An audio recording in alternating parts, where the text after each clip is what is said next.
If you're setting up a Hong Kong company from overseas, one legal requirement trips up almost every overseas founder, and it hides behind a word you think you already understand. The word is secretary. In most countries, that means an assistant who books meetings.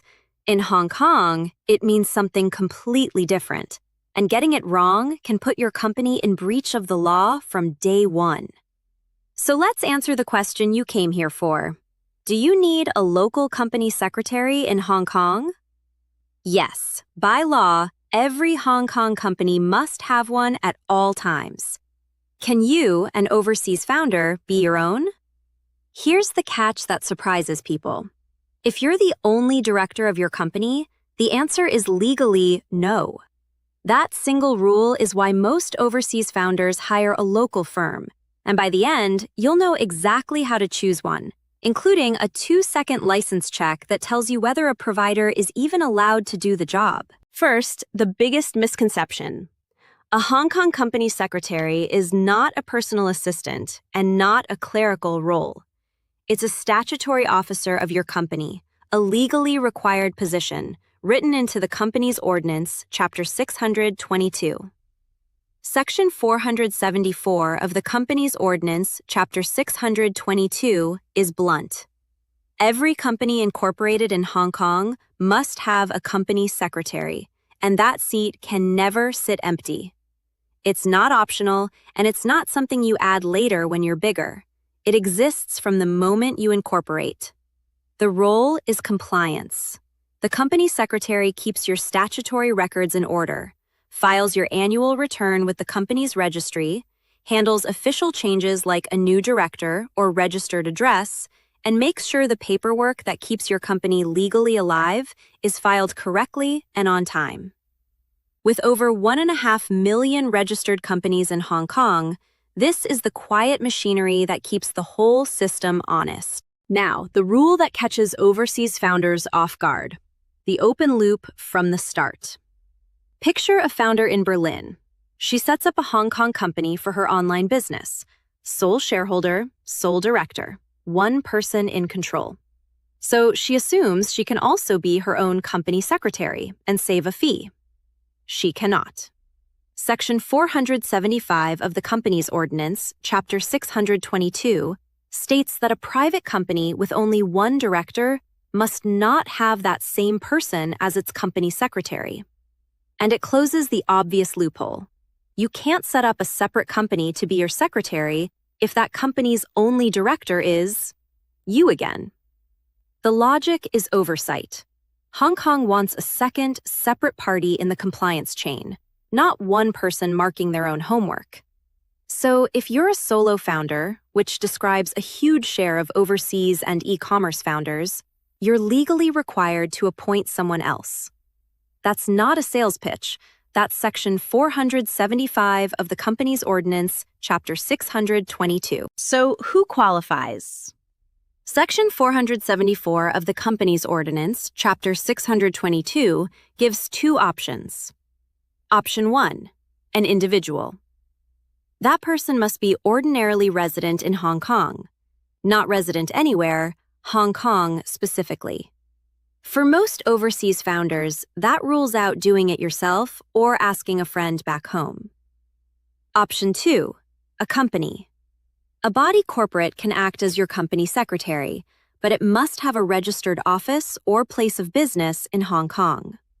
And here's what really matters.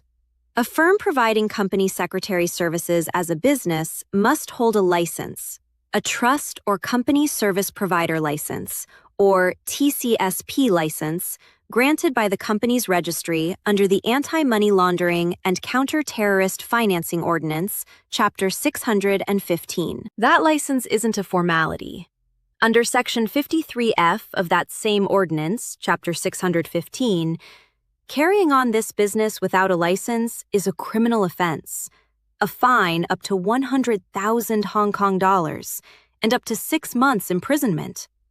To hold it, a firm must pass a fit and proper test. So here's the 2-second check I promised. A licensed provider has a license number, the letters TC followed by 6 digits, searchable on the company's registry's public TCSP register. If a provider can't give you that number, walk away. Let's make it concrete.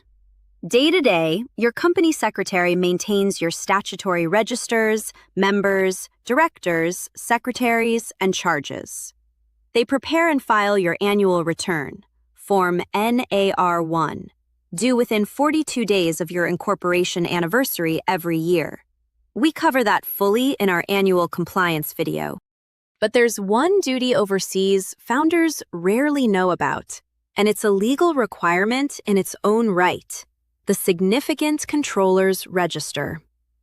Under Section 653ZC of the Companies Ordinance, Chapter 622, almost every Hong Kong company must keep a register of the people who ultimately own or control it, and must appoint a designated representative as the contact point for law enforcement.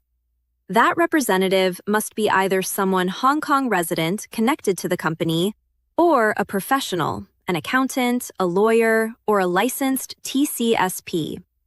Miss it, and the fine is up to 25,000 Hong Kong dollars, plus 700 Hong Kong dollars for each day it continues. In practice, your licensed company secretary usually acts as that representative too. Now the honest part. Because Hong Kong is low tax, not low standards. The mistake isn't just skipping a company secretary, it's choosing the wrong one. The cheapest name-only arrangement, where a provider lends their name and does nothing, leaves you exposed when a filing is late or a register is wrong, because the legal responsibility still lands on you and your directors. Remember, that seat can never be empty. If your secretary resigns and you don't replace them, your company is in breach. And if a provider isn't TCSP licensed, they legally shouldn't be doing the job at all. A real company secretary is a compliance partner who tracks your deadlines, not a signature for hire. The facts in 30 seconds. Every Hong Kong company must have a company secretary at all times, Section 474. If you're the only director, you legally cannot be your own, Section 475. An individual secretary must live in Hong Kong. A corporate one must be TCSP licensed under Chapter 615. Your company secretary keeps your registers, files your annual return, and usually serves as your designated representative for the Significant Controllers Register. And always check for that license number. This is exactly what we do. At Captime Corporate Management Limited, we're a licensed trust or company service provider, and we act as the company secretary for overseas founders and e-commerce sellers every day. We take the sole director problem off your plate entirely, serving as your qualified company secretary, maintaining your statutory registers, filing your annual return, and acting as your designated representative for the Significant Controllers Register, all under one roof. You get a compliant Hong Kong company without needing anyone on the ground. If you'd like us to handle it, book a free 15-minute consultation at captime.hk or use the link in the description. No credit card, no obligation. If this cleared things up, give it a like and subscribe. It genuinely helps other founders find these answers. Thank you for watching, and I'll see you in the next video.